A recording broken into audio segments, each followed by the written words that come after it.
The Roaring Twenties were not all fun and games in the United States. With the country experiencing a sense of nationalism in between World War I and II, the social scene was in the midst of one of the most pivotal social reforms, including the women's rights movement and the temperance movement.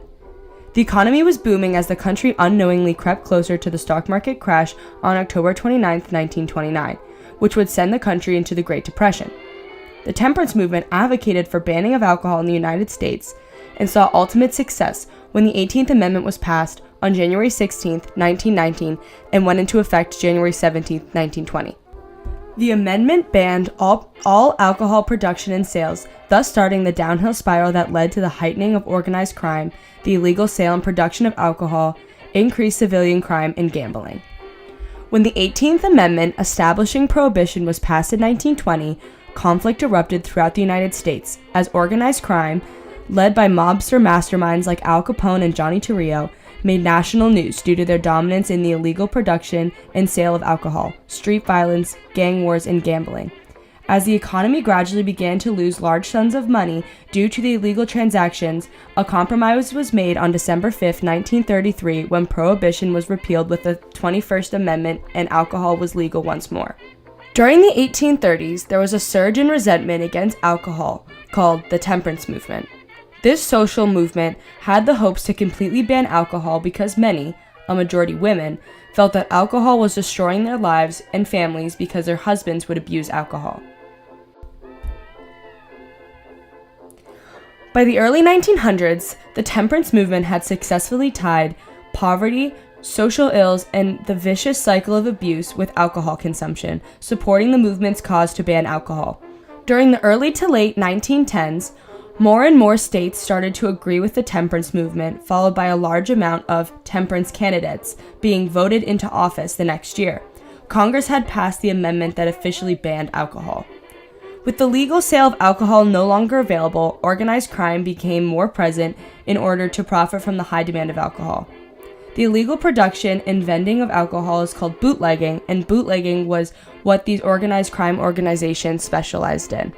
Thousands of gallons of alcohol were moved over borders until more criminally based groups made it their job. Within the city, thousands of secret underground bars called speakeasies were built. In the early 1920s, New York City likely had twice as many speakeasies as it had legal bars prior to Prohibition, says U.S. History and Context.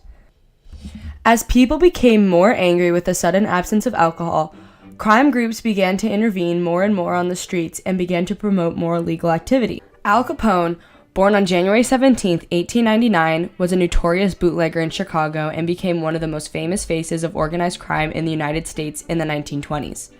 Born in Brooklyn, New York, Capone's parents were immigrants from Naples, Italy. After Capone dropped out of school at the age of 14, he drifted from job to job and ended up joining a street gang. After multiple arrests and being a person of interest in a murder case, he was stabbed while working as a bartender and bouncer. This gave him the nickname of Scarface. In 1920, Capone moved to Chicago to join a gang led by fellow New Yorker Johnny Torrio. Torrio worked closely with resorts and also worked with fellow gangsters. Torrio was in charge of managing these resorts in working-class neighborhoods. When Prohibition went into effect in January of 1920, these resorts were in need of liquor in order to keep them in business. Unfortunately, a fellow gangster that worked with Torrio was mysteriously shot and killed, which left Torrio free to do anything he wanted with the business. This was the start of the first and largest bootlegging organization in Chicago. It was here, in Torrio's organization, that Al Capone quickly climbed the ladder into position of power.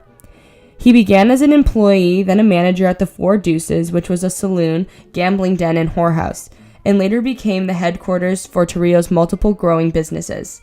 Since officials did not begin to enforce Prohibition until 1923, Torrio and other gangsters, including Frankie Lake and Terry Jurgen, were able to make large sums of money illegally distributing alcohol. Since these groups started to become more and more powerful, the groups began to generate corruption relationships with politics and Chicago police officers. Now that Capone was one of the highest-ranking people in the business and had taken over Torrio's organization, he began to run into serious problems frequently with other. O'Banion and Capone were famously known rivals who had troubling relationships due to the fact that they ran on the same streets.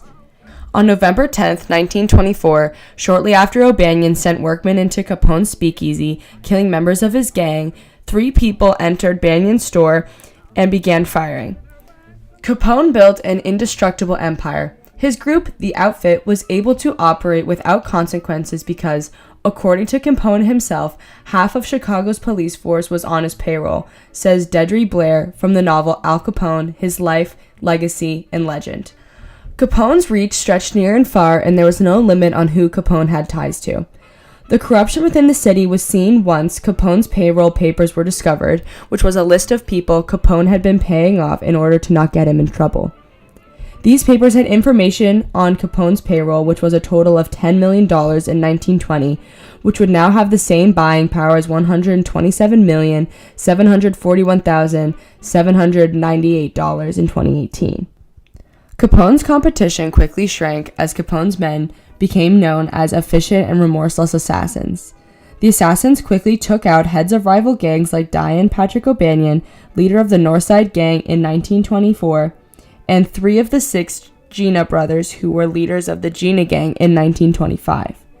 Capone's assassins did not stop with just gang members. The assassins also shot and killed the assistant head state's attorney William H. McSwiggan in 1926 while conversing with other gangsters, and the Chicago Tribune reporter, when police and citizens were rattled due to the many recent murders, a reporter asked Capone if he was planning on skipping town. Capone replied, quote, "Don't let anyone kid you into thinking I can be run out of town. I haven't run yet, and I'm not going to," end quote. Al Capone had caused so much chaos that despite the actual upset, authorities looked to Capone first. He quipped that they held him, quote, "responsible for everything but the Chicago fire," end quote. As the gang war raged on in the streets of Chicago, Capone decided in the beginning of 1926 that he needed to go somewhere safe where no one would be able to find him. With Capone now in hiding, Elliot Neese was appointed head of the special unit of the Justice Department handling people violating the 18th Amendment. The 26-year-old University of Chicago graduate had been instructed to focus on Capone's group, the Outfit. During Neese's investigations and attacks, other Justice Department members were able to sneak into Capone's organization and gathered enough evidence to put Capone in prison on, quote, charges that stemmed ironically not from murdering or racketeering, but from tax evasion, end quote. During this time, it was not uncommon for people to join in on the action and try their hand at bootlegging themselves. This proved to be a very dangerous process, and some recreations even turned toxic after famous homemade whiskey left multiple people dead. When a shipping steamer named Cosa was raided by officials, over $15,000 worth of illegal liquors was found. That would be around $191,612 in 2018. The demand for alcohol was not only for whiskey. There was a large array of different alcohols that the public wanted. This large array of wanted alcohols allowed many different bootlegging organizations to begin sales. The alcohol also represented how much money the economy was losing because of this illegal production. This also shows how easy it was for small groups to monopolize the business. A compromise occurred when Prohibition was repealed. The effects rippled across the United States. With the passing of the Volstead Act that made the production of beer with 3.2% alcohol content legal, most thought the Prohibition era had ended. Breweries hired thousands, the federal government received $4 million in tax revenue during the first week of sales, and the Volstead Act was deemed as a step towards economic recovery. The compromise occurred when the government took notice of all the illegal activities that Prohibition had brought. With the murders, street violence, gambling, life-threatening beverages, and millions of dollars lost, the government repealed the 18th Amendment. As alcohol was being welcomed back into restaurants, stores, and bars, organized crime began to fade. Because there was no need for the illegal production of alcohol anymore, many groups began to die out.